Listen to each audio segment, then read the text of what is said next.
افغانیان دلته راغلي دي دا د روس د جنګ د پس دی خوا راغلي نو بس دلته به طور مهمانه راغلي د هغې دا مقصد نه و چې یاره لکه موږ سعودي ته یا دوبۍ ته لاړ شو نو او موږ له پناه راکړي نو دا مقصد نه شو چې هغه ځمکه زموږ شوه زموږ خپله شوه افغانیانو خپل ملک شتې او د هغې دپاره چې کوم دا 45 دن ډیډلاین ورکړو چې 45 دن کې دا ټول به وباسي د نن نه به دا شروع کېږي دا کسان به وباسي زه یم چې دا خو دوی ولنټیرلی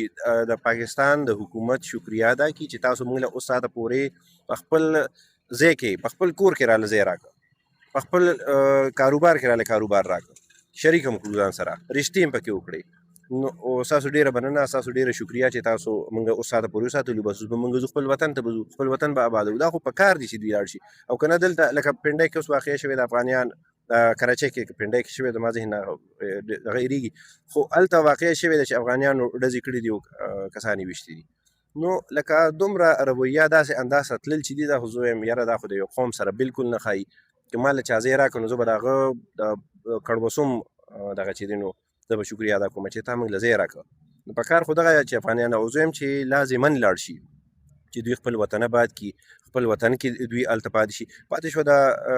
زموږ د پاکستان آرمي خبره چې زموږ پاکستان آرمي هلته د دې خو ډېر سمپل موقف دی زموږ د ملک ډېر ساده موقف دی چې خپله ځمکه زموږ خلاف مې استعمالوي زموږ د ملک خلاف مې استعمالوي دا خو په کار لکه چې اوس افغانستان پاکستان ته وي چې تا ستا ځمکې نه زما ملک کې دهشتګردي کېږي دا مې مه کوه پاکستان به بالکل مني دغه شانتې پاکستان هم دا موقف دی همدا خبره کوي چې یاره تاسو ځمکه نه چې دی نو په موږ باندې اټیک کېږي تاسو د خپل بارډر چې دا مضبوطه کړئ چې ستاسو د ملک نه زموږ ملک ته کسان یې موږ ته حواله کړي یې موږ ته حواله کړي